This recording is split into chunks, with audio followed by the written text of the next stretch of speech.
puasa itu sebenarnya ya yang penting nggak makan dari sebelum subuh sampai maghrib, itu aja intinya. Nggak makan, nggak minum, nggak jawil-jawil, intinya cuman itu. Tapi orang Indonesia jadi pintar, jadi indah, karena Indonesia ini mataharinya jarang dilihat tumbuhnya secara langsung karena terhalang oleh pohon. Maka di Indonesia muncul tradisi imsak. Imsak itu karena mataharinya nggak kelihatan. Di Arab nggak ada begitu, karena Arab itu kalau matahari muncul langsung kelihatan. Di sini juga puasa itu jadi indah, karena puasa orang sini lebih berat dari orang Arab. Orang Arab kalau puasa keluar rumah lihat padang pasir, nggak ada orang pengen makan padang pasir. Tapi orang sini keluar rumah lihat jambu, lihat belimbing. Maka para kiainya daripada kamu nggak khusyuk kalau puasa, sebaiknya tidur aja. Maka kemudian setelah itu tidur, dikasih dalil naumuso imin ibadatun, tidurnya orang puasa itu ibadah. Nah, karena tidur terus akhirnya kiainya sepi, maka kiainya pergi ke pasar cari mercon. Akhirnya puasa di Indonesia muncul mercon dar-dor. Maka ndak usah heran kalau ada puasa kok merconnya banyak, itu khas Indonesia.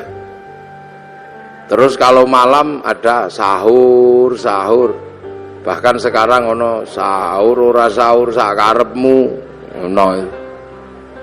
Nah, itu kehebatan orang Indonesia. Terus selesai puasa halal kayak gini nih, minta maaf. Di Arab sana nggak ada orang kenal tetangga. Nah, di sini bebeknya nelek di halaman tetangganya, maka saling memaafkan. Kerja di pasar biasalah, itu khas Indonesia. Kenapa? Karena puasa ini harus disyukuri. Berbahagialah orang yang berpuasa dan mau menjalankan puasa. Karena puasa ini nggak main-main. Ibadah yang Allah bikin alasan itu puasa. Karena puasa itu seperti penyiksaan, nggak makan, nggak minum, nggak penyiksaan. Tapi Allah kasih alasan. Puasa ini bukan kamu saja, tapi orang dulu juga tak suruh puasa. Kama kutiba 'alal ladzina min qablikum, seperti orang dulu. Jadi puasa ini bukan sampean aja yang disuruh. Seluruh manusia dari zaman bahula itu disuruh puasa. Makanya puasa ini ibadah yang paling terkenal. Karena puasa ini ibadah kuno, kurikulum lama. Ibarat sekolah, kurikulum yang nggak pernah hilang itu berhitung. Matematika itu nggak pernah hilang kurikulumnya. Puasa itu juga sama, kurikulum kehidupan yang nggak pernah dihilangkan oleh Allah. Semenjak zaman Nabi Adam sampai Nabi Muhammad. Nabi Adam itu puasa juga. Sehari di bulan tanggal 13, 14, 15 rembulan itu puasa. Terus 27, 28, 29 akhir bulan namanya puasa Ayyamus Sud. Kalau hari terang puasa Ayyamul Bid. Nabi Idris juga puasa, dikenal dengan puasa tanpa nyawa, bila roh. Makanan tidak ada nyawanya, tanpa ikan, nasi mutih nih cara orang sekarang. Nabi Dawud juga puasa, sehari iya, sehari enggak. Nabi Musa sebelum naik Gunung Tursina puasa. Nabi Ibrahim puasa. Nabi Isa diajari puasa. Nabi Muhammad juga masih diajari puasa. Dan Nabi Muhammad dikatakan oleh Allah, kama kutiba 'alal ladzina min qablikum, seperti orang dulu. Makanya puasa ini dikenal semua manusia. Bahkan semua agama kenal puasa. Itu uniknya puasa. Dulu ada agama kuno, sekarang punah agama itu. namanya agama Zoroaster, nabinya Zarathustra, ajarannya nihilisme. Kalau orang Jawa bilangnya suwung. Itu Tuhannya dua, Tuhan terang namanya Ahriman, Tuhan gelap namanya Ahura Mazda. Nah, dua Tuhan ini suka kelahi, usil. Tuhan terang penguasa matahari, Tuhan gelap penguasa rembulan. Kalau dua Tuhan ini kelahi, Tuhan terang kok kalah gerhana matahari. Orang Zoroaster puasa 3 bulan. Kalau Tuhan gelap kalah gerhana matahari, puasa 40 harian gitu. Puasa. Ini orang Zoroaster. Cuman agama Zoroaster itu punah, berganti menyembah api, yang akhirnya di dalam Al-Quran dikenal dengan Majus atau Majusi. Cuman agama Majusi ini punah juga, karena raja terakhir Majusi namanya Rustum, yang ada di Persia sana, masuk Islam. Raja Rustum ini anaknya dinikahkan dengan anak Sayyidina Ali bin Abi Thalib, namanya Sayyidina Husain, lahir Sayyid Ali Zainal Abidin. Nah, karena masuk Islam, kemudian orang Majusi tidak lagi menyembah api. Cuman orang Majusi kalau menyembah api, apinya ditaruh di bangunan tinggi panjang, itu namanya Manaro.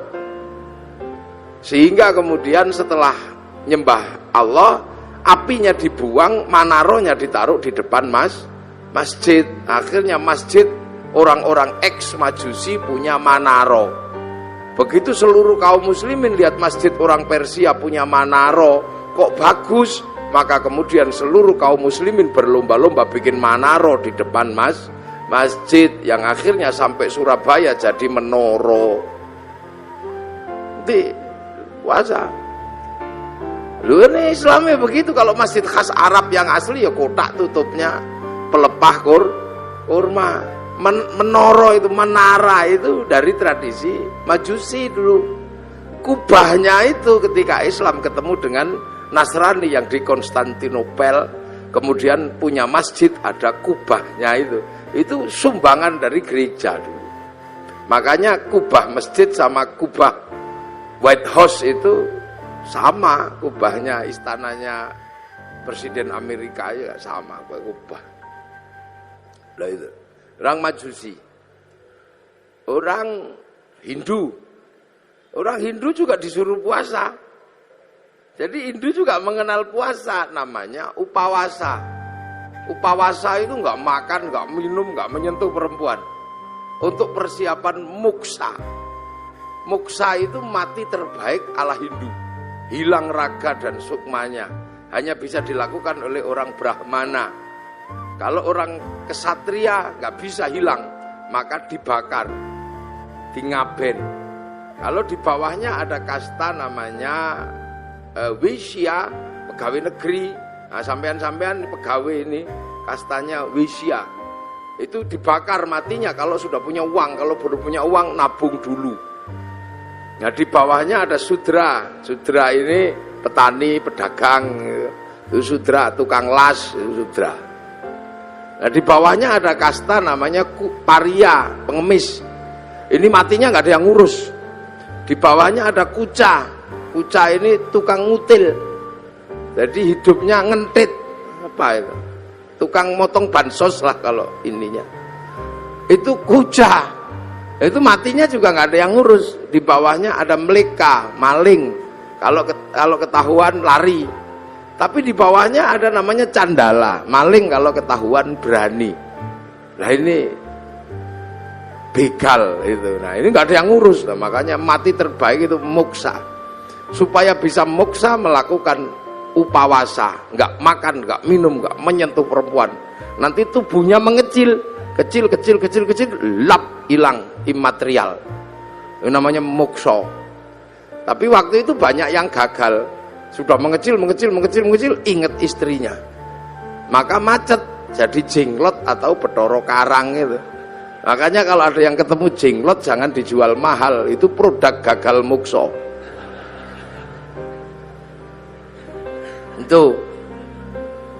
Itu asalnya begitu. Makanya dulu terus orang-orang di sini mengambil ajaran yang lebih mudah. bukan menahan hawa nafsu tapi ngumbar hawa nafsu. Namanya ajaran Bhairawa Tantra. Itu upacaranya namanya pancamakara, laki perempuan udo kabeh melakukan hubungan seks bebas sak mblengere. Sisane sekarang di Gunung Kemukus Boyolali itu. Terus minum arak sak mblengere itu. Perutnya biar kenyang, kasih makan makanan termasuk tumpeng. Nanti biar kalau sukmanya pergi, tubuhnya masih ada, namanya ngerogo sukma, kasih makan daging manusia, maka tukul sumanto. Akhirnya orang di sini mampu punya ilmu ngerogo sukma. Sukmane pergi diajak nyolong, namanya ngepet. Sukmanya pergi dijak mateni wong, namanya santet. Dijak mencintai perempuan, namanya pelet. Itu kuat sekali ajaran itu. Sehingga dengan ajaran Bhairawa melalui lautan Kertanegara sanggup menaklukkan Mongolia, menjadi negara terkuat di dunia, penakluk 2/3 dunia. Itu karena penganut Bhairawa. Itu Pelindo sekarang lah, pakai pelayaran.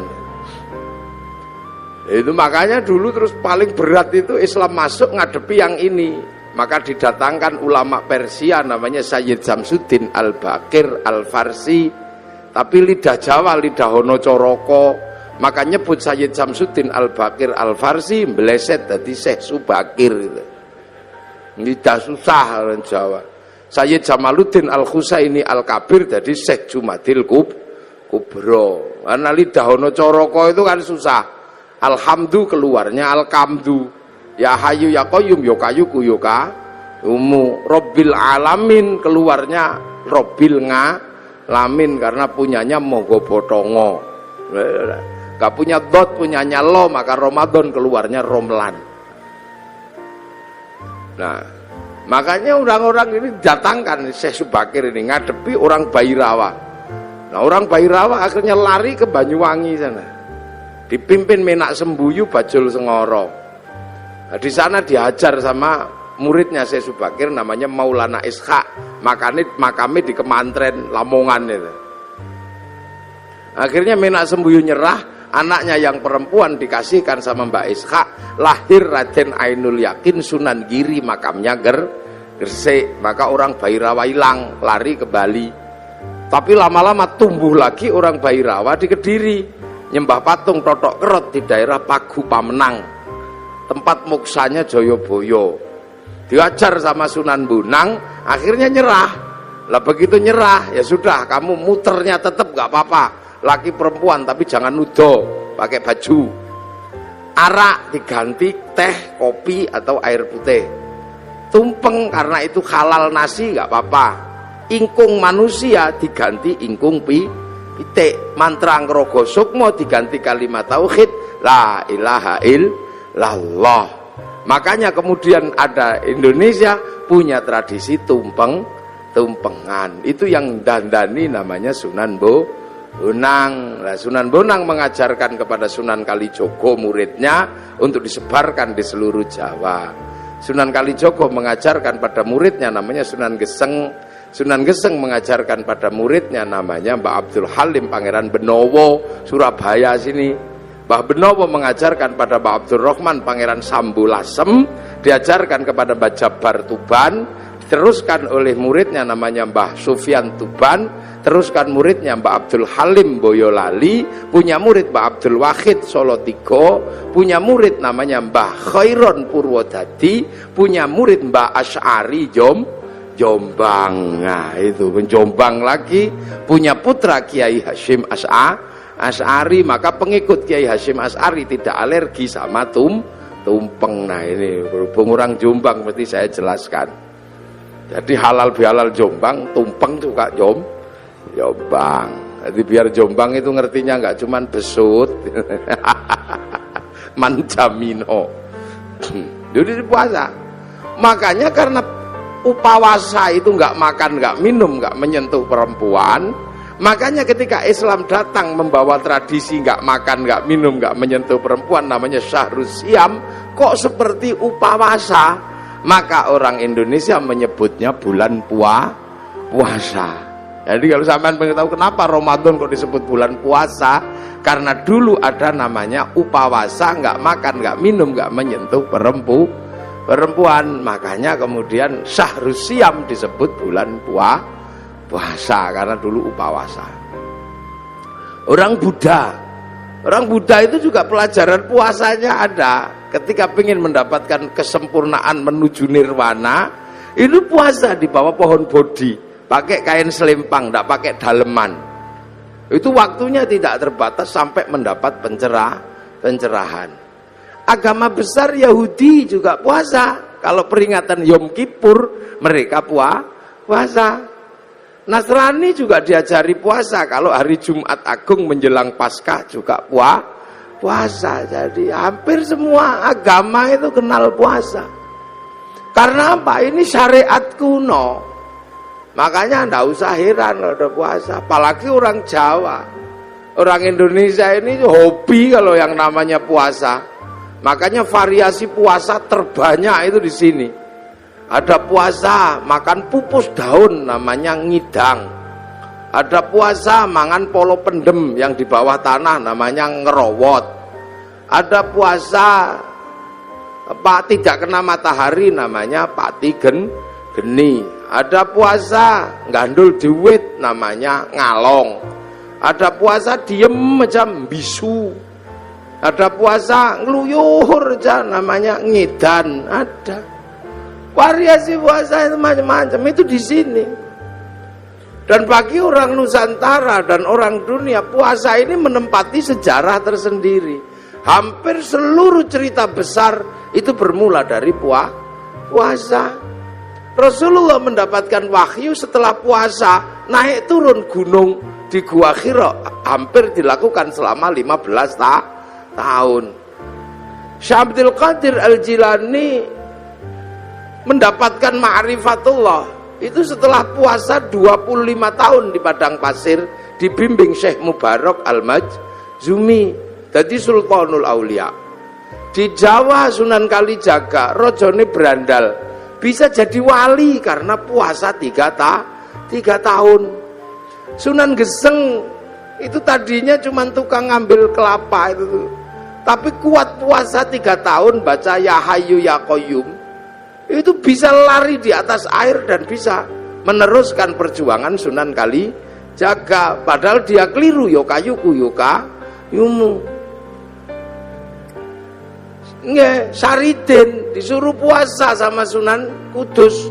Kalau kamu mau jadi penerusku yang hebat, puasa 3 tahun di atas pohon kelapa, baca Allahu Akbar, dilakukan 3 tahun, jadi pengganti para wali, namanya Syekh Jangkung akhirnya Saridin. Wong Pati pasti kenal itu. Dan itu pun keliru mestinya Allahu Akbar, keliru lowo bubar. Jadi sejarah besarnya puasa, jangan sembrono. Ki Gede Pemanahan penjenengan cerita sama Sunan Kalijogo. Jeng Sunan, saya pengen juga jadi raja. Ki Penjawi dapat pati. Kang Mas Raden Fata pun entuk Demak, kabeh pun entuk. Niku Haryo Penangsang angsal Pajang, Kang Mas Joko Tingkir dapat Pajang, Haryo Penangsang dapat Jipang. Saya dapat daerah mana? Ki Gede Pemanahan matur Sunan Kalijogo. Ya ndak ada, semuanya sudah habis yang baik-baik, tinggal 5 tempat, itu pun tempat setan. Tempat setan pertama ada di ujung timur namanya Alas Purwo. Tempat setan kedua ada namanya Alas Roban. Tempat setan ketiga ada namanya Alas Larangan Cirebon. Tempat setan keempat ada namanya Alas Ketonggo Ngawi. Lah tempat setan yang kelima namanya Alas Mentau lereng Merapi. Makanya kamu milih yang mana? Milih Mentau aja. Wah, kalau kamu milih Mentau setannya gede-gede, kamu puasa 20 tahun. Biar ditemani sama Ki Ageng Giring, jangan turun. Puasa 20 tahun di Bang Lampir Gunung Kidul, ini Pak Doso pasti tahu itu. Itu bekas bokongnya itu sampai nyitak begini. Akhirnya apa? Mampu betul Bubak Alas Mentau. Ditemani Ki Gede, Ki Gede temani Ki Ageng Giring. Bubak Alas Mentau punya anak namanya Danang Sutawijoyo, mampu menjadi raja. Bubak Alas bikin negara namanya Mataram. yang akhirnya dipecah Belanda jadi dua, Jogja sama Solo, yang akhirnya dipecah lagi Hamengkubuanan, Pakualaman, Mangkunegaran, Kasunanan. Puasa itu. Ki Ageng Pengging pengen punya anak jadi raja, suruh puasa sama Sunan Kalijaga 7 tahun. Akhirnya punya anak namanya Joko Tingkir jadi Rojo Pajang. Puasa. Calon Raja Mataram itu ada yang nggak mau jadi raja karena takut kalau jadi raja tidak alim. Maka dia keluar dari kerajaan, namanya Raden Bagus Harun, menempuh perjalanan spiritual puasa 7 tahun di daerah Ponorogo, Kampung Pagotan, di samping sumur. Yang sumurnya itu akhirnya ditirakati selama 7 tahun. Tahun ke-7 sumurnya itu naik airnya 7 meter. Tanggal 27 Ramadan. Oh, aku dapat Lailatul Qadar. Maka sumurnya dikatakan dengan nama sumur Sewu Wulan. Karena sumur Sewu Wulan, maka kampungnya sekarang disebut Kampung Sewulan, di belakang pabrik gula Pagotan itu. Raden Bagus Harun akhirnya punya anak perempuan galaknya luar biasa, dikenal dengan nama Nyi Ageng Alap-alap. Kalau ngamuk naik di atas pohon. Dinikah Raden Santri, punya anak namanya Mbah Maktum. Nikah punya anak Mbah Maklum, nikah punya anak Mbah Tafsir Anom, nikah punya anak Mbah Qolibi, nikah punya anak Mbah Ilyas. Mbah Ilyas menjadi kandepak pertama di Surabaya. Punya anak perempuan galak namanya Nafiqoh, dinikah sama Kiai Hasyim Asy'ari, punya anak Kiai Wahid Hasyim, nikah sama Nyai Solikah binti Bisri Sansuri Jombang, punya anak Abdurrahman Wahid. Bener-bener terjadi seorang ulama jadi presiden walaupun 2 tahun luwung. Cara puasa. Lu makanya kayak Lirboyo itu, pondok besar Lirboyo itu, ketika Kiai Mbah Manap mau mendirikan Lirboyo, wong itu pusatnya berandal, suruh puasa, ngerowot, jangan makan yang di atas tanah, makan umbi-umbian. Dijalankan selama 56 tahun. Makan uwi, tahu uwi? Ngerti gak uwi? Uwi umbi-umbian gede itu. 56 tahun makan uwi, sampai akhirnya uwinya hilang, dicuri gendruwo. Akhirnya diganti gadung sama Mbah Manap, akhirnya gadungnya dicuri gendruwo. Akhirnya karena makan gendruwo, gendruwonya makan gadung, akhirnya jam 12 malam gendruwonya mendem. Wangin ribut terjadi di Lirboyo, pondoknya ambruk karena ada gendruwo makan gadung. Akhirnya sama Mbah Manap dikasih minum minyak jarak, terus sembuh. Kasih tugas nimba untuk air mandinya santri, pakai singgot, pring panjang itu, nyinggot namanya. Nah, maka di Lirboyo dulu zaman mondok, sampean kalau tahu itu ada kriat-kriut itu gendruwo nimbo. Nah, tapi sekarang gendruwonya pensiun karena Lirboyo sudah punya sanyu. Sudah pensiun. Luar besar. Yo.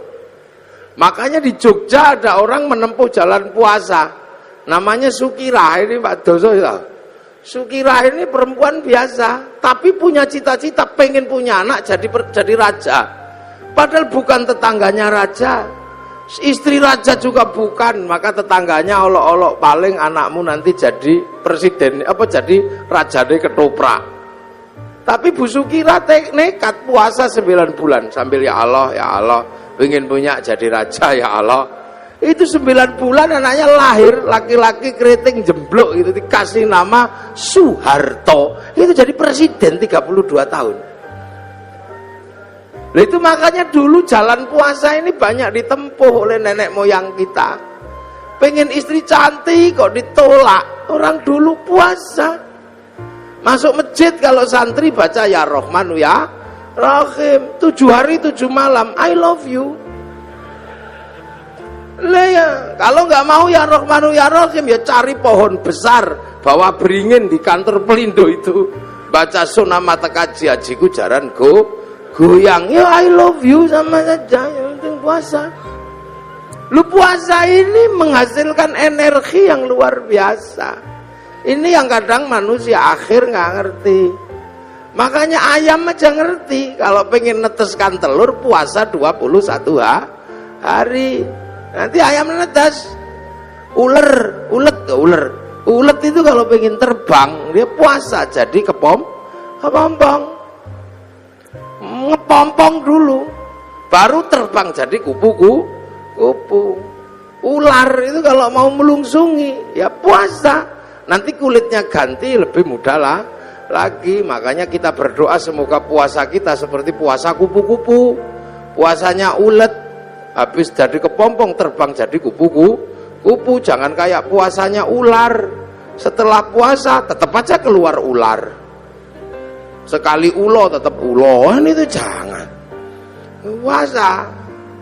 Dukun-dukun bayi dulu itu bodoh-bodoh, ndak pinter, cuman yok apa lo kuato, tapi puasanya kuat ya brul gitu ya keluar. Dan puasa ini nggak pandang bulu, dibikin baik ya mandi, dibikin jelek ya mandi. Makanya dukun-dukun santet itu kalau puasanya kuat, santetnya ya teksek. Bahkan orang cari nomor juga puasa. Loh, ini puasa ini menempati ranking tersendiri. Makanya orang-orang tua dulu hobi yang namanya puasa itu. Kalau punya hajat atau besar, puasa deh, puasa. Hasil, saya pernah punya pengalaman orang naik daftar tentara nggak keterima. Ini angkatan laut. Daftar angkatan laut itu nggak keterima karena tingginya kurang 5 cm. Udah daftar kemana-mana nggak keterima. Akhirnya saya suruh puasa 3 hari. Hari pertama 3 teguk 3 kepal, buka sahurnya. Bacaan apa Gus? Moconen wodowo. Dibaca selama 3 hari wodowo. Begitu waktunya daftar diukur lebih 5 cm. Untung ora iku nih sing dawa kan. Kudune kan dhuwur tapi keliru saya perintahnya, tapi kan yakin. Begitu diukur naik 5 cm. Tasyakuran motong sapi. Begitu motong sapi saking senengnya saya ukur, ternyata kurang 5 cm. Lah waktu itu meterannya yang mengkeret atau yang baca yang bingung. Nah sekarang ada di Angkatan Laut Surabaya, maka cari aja kalau ada tentara yang kurang 5 cm ya dia itu.